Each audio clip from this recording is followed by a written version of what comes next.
Again, I want to start off by thanking our student body. What an unbelievable display of support by them. That's 2 weeks in a row that they have showed up en masse and really had a direct impact on the game. And also want to thank all of our fans. What an incredible electric atmosphere that DKR was tonight. And our players feed off of that. And our guys, our fans have a direct impact on the game by the energy that they give our team. And was really, really, really proud of the way that our fans and our students supported us. It was really good team win to go down 14-3. There was no hanging of heads. There was no discouragement, no negativity on the sideline, and we started playing a little bit better. We made a few adjustments offensively and defensively, and we scored. The last 6 scores were by us, and we scored the last 34 points of the game. Obviously, shut them out in the second half. That's a really good team with some really, really good players. We knew offensively that it was going to be ugly at times, but that we needed to keep taking shots. They're a very aggressive defense that, and you're not going to hit every shot. We knew our completion percentage was probably not going to be great, but when we hit, they were going to be for big, big plays, and we did just enough in the run game. I thought, we knew we were going to need, because of the structure of the defense, to use the quarterback a little bit in the run game. And then for our defense to go out there and shut them out in the second half and then score points on the blocked field goal was, again, it was a great team win. And injury update, Brennan Eagles strained his hamstring, might be a week or two. Malcolm Roach is being evaluated for a foot. Obviously, he was in a boot and on crutches, wouldn't have been able to go back in the game. So I don't know anything till we get that evaluated. And then Devontae Davis was the only other one that had some pretty severe cramping in both calves, but feel like he should be ready to go. So we're going to enjoy this one, but our goal is to compete for the Big 12 title in the months of November and December, and we've got a big test ahead of us in order to take the next step towards that goal. So we're going to celebrate tonight and get back to work tomorrow.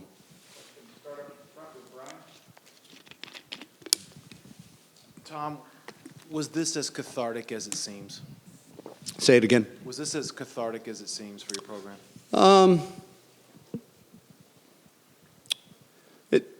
Maybe I don't know how it seems, but I think there is a bit of a release of a bit of a hump that we got over, that we can win a big game, not just come close, but win a big game. But again, it's one, and we've got a 1-game season next week against a really, really good opponent that was ranked going into tonight. I don't know how they did, but we know how good that program is. So we'll evaluate, I guess, where this win stands by how we respond to it and how we continue our play throughout the season. And then secondly, it was the way you guys climbed out of the hole. LJ's spin and score, you get Chris Boyd interception, you get a field goal, you get the 4th goal line stand. Just how you guys were able to stack winning plays on top of one another. What did that say about your guys, how they dug out of that hole? Yeah, we hadn't been able to do that for as long as we've been here to that level. And that was really good to see our guys respond. Obviously, you never want to be in that position, but we train on how to respond when you are in that position. And like I said in my comments, there was no negativity. And like you said, I think offense, defense, special teams all had an impact in digging out of that hole. And but we didn't see it as much of a hole because we knew that our best was good enough, and that if we just start playing our best, that we were going to be okay, and we found a way to do that. Even before they were forced to throw the ball a lot, you suffocated them in the run game, -5 yards, and they finish. How much of the game plan was to force JT Daniels to throw it a lot, and how much was just the pressure you applied and got to them a lot in the run game? Yeah, I think, aside from the rare opponent that is going to be, heavily geared towards throwing the ball almost every snap, I think every week's game plan is to stop the run and make them throw, and especially with a freshman quarterback who, in my opinion, played really, really good. Found open receivers with pressure in his face. He's going to be really, really good. And but we did enough. We kept the ball in front of us for the most part. We gave up a couple big plays where we were in position, and their guys made great plays. He made some great throws. But I think every week the game plan is to stop the run, and was really proud of how we did that. Coach, would you call this one of the most complete wins you've had here at Texas, because you but you won in all three facets of the game: offense, defense, and special teams? Would you consider this one of the most complete victories since you've been here? Yeah, I would say so. I think, the West Virginia game off the top of my head felt fairly complete. I think, the bowl win, felt fairly complete. But this one against this opponent at this time, I think certainly probably pushes itself into the lead for that in our 16-game tenure here. Tom, what'd you say to the team after? What do you hope they take from this going forward? Why did you leave Sam in? You subbed everywhere else except quarterback. And what'd you think of Cameron Dicker?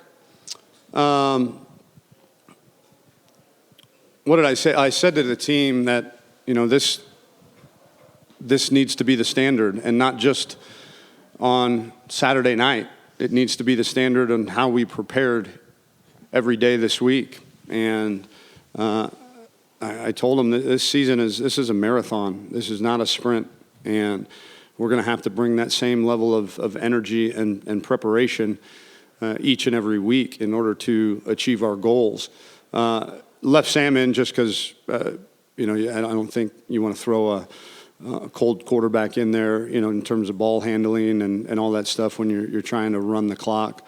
And then Cameron Dicker, he showed why he earned the job. And, this is a kid that, he's made some big kicks in his life. When you play for Lake Travis, you're going to be in some pressure-packed and big games. And, we knew he had that in him.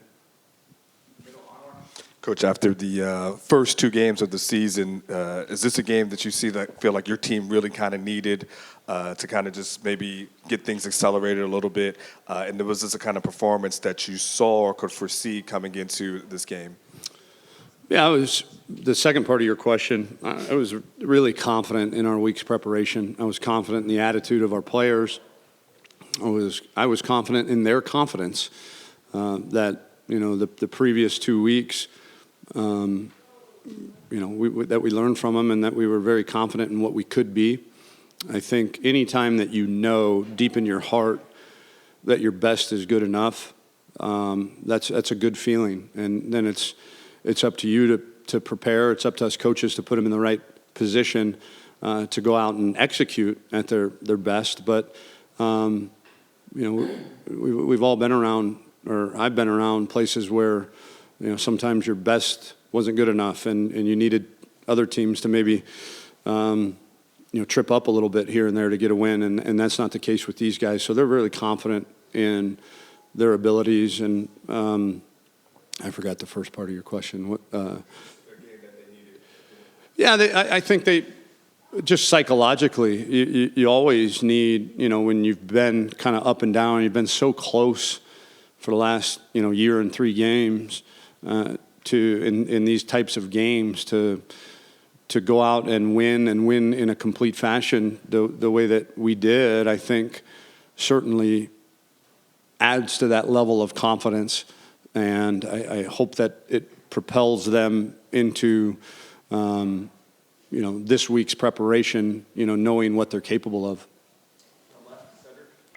Yeah, Tom, you can evaluate what you saw from Sam. Second straight game, played very clean, And also, you said that momentum is kind of an illusion, but it seemed like you guys built and built on the energy that the crowd was giving, and it seemed very momentous.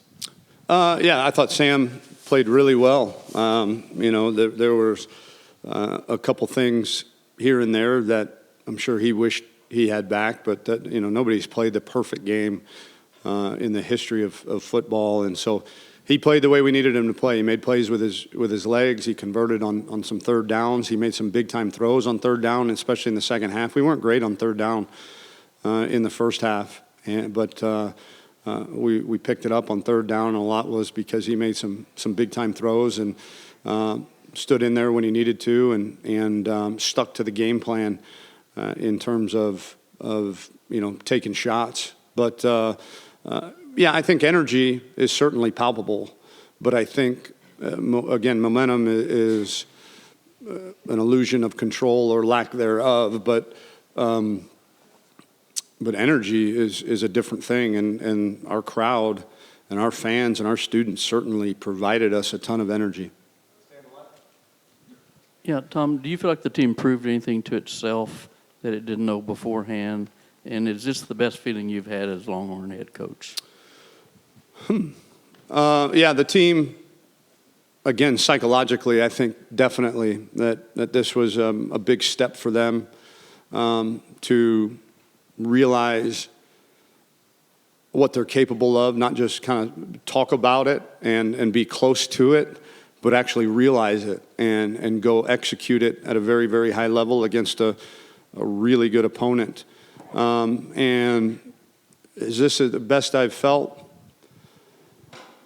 I always feel best when you win the last one, so the win in the bowl game was really good. We're going to celebrate the heck out of this one. It's a great win. Again, a team win that every facet had a hand in. But knowing what we have coming up, starting tomorrow, allows or forces some temperance of jubilation on my part. But we'll look back on this one and hopefully, if we build upon it the way that I think we will and respond to it the way that I think we will, then it'll be a really good one when we look back upon it. Coach, I believe USC started 5 for 6 on third down conversions in the first quarter, and then I think they went 1 for 9 over the next 3. So what do you attribute that shift in the defense for? Well, we got more pressure on them, and if I'm not mistaken, the third downs were a lot longer distance. It felt like early in the game the third downs were 3rd and 3, 3rd and 4, 3rd and 1. Which is a lot different than 3rd and 9, 3rd and 10, 3rd and 11. And it allowed us to kind of pin our ears back a little bit and get some pressure on them. So I attribute that to the really good rush defense that we played and the first and second down defense that allowed us to keep them in second and long, which is pretty tough to manage. Tom, how would you describe Chris Boyd's play tonight, and what were your thoughts on the targeting call on BJ? I thought Chris Boyd played great. I thought, even when the ball was caught in front of him, he tackled well. Obviously, his big pick was it came at a very opportune time when we needed some life, and he played like he's capable of playing, and really proud of him, and expect that to carry over for weeks to come. And the targeting call, I'll have to see it on replay or on video. But those guys, when it goes to review, they usually don't get it wrong. And so the thing went to review, and they've got the benefit of slow motion and all that stuff, which I didn't on the field. And so I'll have a better answer for you on Monday.